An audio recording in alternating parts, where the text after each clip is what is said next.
Sir ನಮಸ್ತೆ. ಒಂದು ಅಲ್ಲಿ ಜಸ್ಟ್ ಒಂದು yes sir. 200 metre highway road ಇದೆ. ಬೆ ಕೊಳ್ಳೇಗಾಲ ಬೆಂಗಳೂರು ರೋಡು. ಒಂದು 200 ಮೀಟ್ರು ತಾರ್ ರೋಡು ಸರ್. ಈ ತಾರ್ ರೋಡು ಮತ್ತು ಇದು ಚಾನಲು ಸರ್. ಇದು ದೊಡ್ಡ ಚಾನಲು. ಈಗ ನೀರು ಕ್ಲೋಸ್ ಆಗಿದೆ.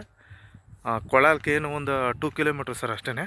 ಒಡಲ್ಲಿ ಕಾಣ್ತಾ ಇದೆಯಲ್ಲ ಅದೇ ಕೊಳ್ಳೇಗಾಲ. ಅದು ಕೊಳ್ಳೇಗಾಲಿಂದ ಬಂದರೆ ಹೈವೇ ರೋಡಿಂದ ಒಂದು 200 ಮೀಟ್ರು ತಾರ್ ರೋಡು ಸರ್. ಈ ತಾರ್ ರೋಡ್ಗೆ ಇದು ಜಾಗ ಸರ್. ಇದು ಒಟ್ಟು ಇದು 4 ಎಕರೆ ಇದೆ. ಅದರಲ್ಲಿ 1 ಎಕರೆ ಕೊಡ್ತಾರೆ ಅಂತಂದ್ಬಿಟ್ಟು ಹೇಳಿದ್ದಾರೆ ಸರ್. ಇವರೇ ಓನರು, ಮೈಸೂರಲ್ಲಿದ್ದಾರೆ. ಜಾಗ ತೋರ್ಸೋಕ್ಕೋಸ್ಕರ ಬಂದಿದ್ದಾರೆ ಸರ್. ಒಳ್ಳೆ ಜನರಲ್ ಪ್ರಾಪರ್ಟಿ. ಒಟ್ಟು 4 ಎಕರೆಯಲ್ಲಿ ಇವರು 1 ಎಕರೆ ಮಾತ್ರ ಈ ರೋಡ್ ಫೇಸಿಂಗ್ಗೆ ಕೊಡ್ತಾರೆ ಸರ್. ಮತ್ತು ಹಿಂದ್ಗಡೆ ಸಬ್ ರೋಡು ಕೂಡ ಇದೆ.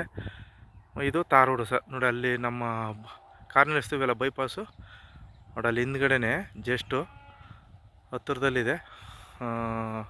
ಹೈವೇ ರೋಡಿಂದ ಒಂದು 200 ಮೀಟ್ರ್ ಅಷ್ಟೇ ಸರ್.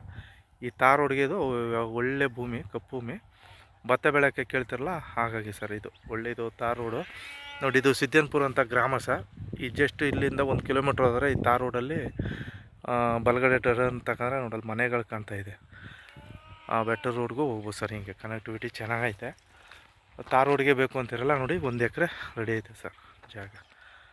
ಒಳ್ಳೆ ತುಂಬ ಚೆನ್ನಾಗೈತೆ ಸರ್.